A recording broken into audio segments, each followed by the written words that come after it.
I spent 4 years chasing problems with this supercharger. Now it's time to throw it in the trash and move on.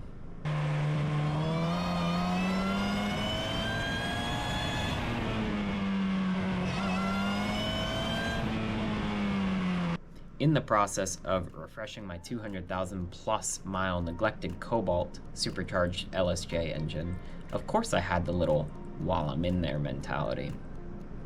I did the full works from forged rods and pistons, balance shaft delete, valve springs, cams, and of course, a smaller pulley on the stock M62 Eaton supercharger.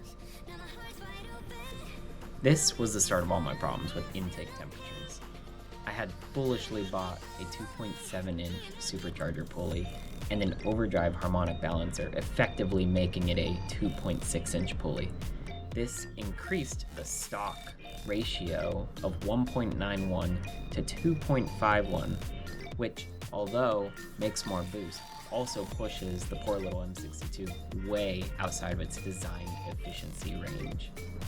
I first noticed the problems when I'd be casually driving and the intake temperatures would be 160, 165 Fahrenheit, which is not good. You start pulling timing at like 170.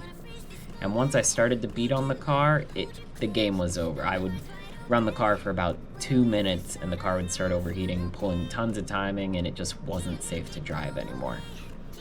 This past winter, I finally went through the effort to port, polish, and rebuild the supercharger, which we saw in our last video, but it made a little difference, but not enough for the usability of the car. So today, we're ditching the roots blower and plumbing up some boost.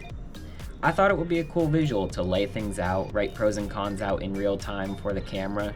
Turns out, not very easy to read Sharpie on cardboard on a video in a dimly lit garage. So here's my best attempt at a fancy overlay to make it more digestible for you. Of course, the new toy always gets the spotlight right away, so let's start with the turbo. But we're gonna do the cons first. Obviously, turbo introduces lag. It's a little bit more complicated to tune. I will upset all of the supercharger purists out there, like my buddy Gabe. He hates that I'm taking the supercharger off. And the worst part is just the complexity. It adds a lot more to the system, a lot more could go wrong, a lot more leaks. There's extra coolant lines and extra oil lines. Now, not to harp, but we've talked about all the cons with the supercharger already, but here's just a straightforward to the point list. Biggest problem, heat soak. I'm also maxed out on the power. There's nothing else I could do to make more power out of the stock supercharger. I will need to upgrade to a TVS 1320 or a TVS 1900, which they usually sit in the $3,000 range, not including the accessories to run them, like different tensioner and belt lengths. And of course, the supercharger has parasitic loss through the crank. So that's enough of the negativity of both sides. They're both cool power adders. Let's get to the pros of the supercharger. I am going to miss the whine of the supercharger. It is the most visceral sound right behind your head in the Goblin, and everybody knows it's coming. They could hear it from a mile away. There's the instant torque. It's relatively simple, and I have 4 years driving with the supercharger, so putting on the turbo, I'm gonna have to learn how to drive the car again. It's gonna be a little different.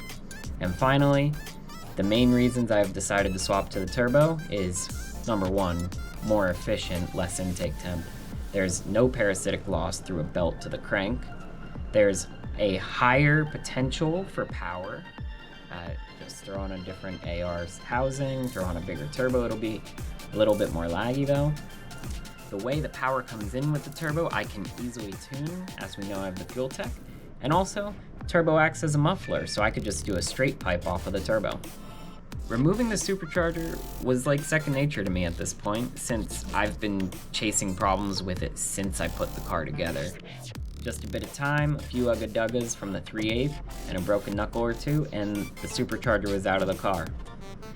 This is the point where I realized maybe the turbo system is not much more complicated than the supercharger, as the table slowly filled up comparing the parts for each system. The supercharger system in no particular order consisted of the Eaton M62 supercharger and the stock 2006 Cobalt SS, the alternator bracket, belt tensioner, AC compressor, serpentine belt, alternator clutch, headers, and the muffler. The turbo parts going back on the car were a stock 2008 Plus Cobalt SS K04 turbo, the LNF exhaust manifold, ZZP turbo swap intake adapter, the non-clutched alternator pulley, a base model belt tensioner, various oil and coolant lines, and a shorter serpentine belt.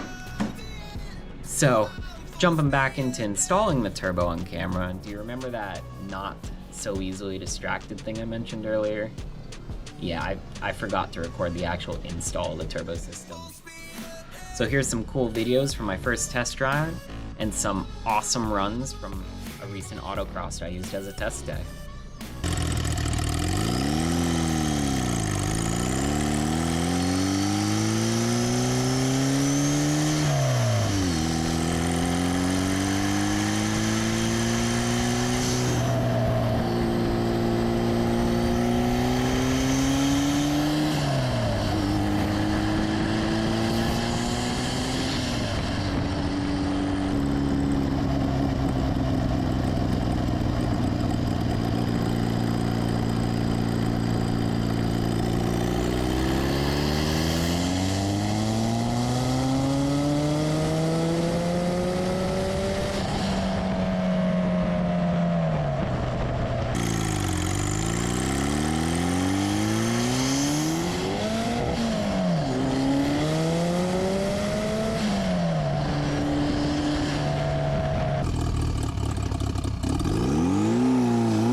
As the Goblin sits now, it's running great on the turbo, tuned to about 12 psi of boost. I have plans to push the boost a little further, maybe 20, 22 psi.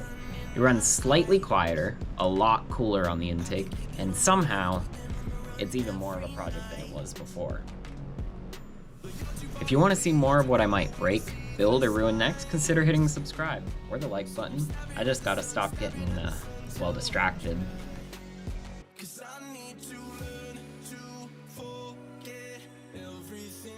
Drags me down, I need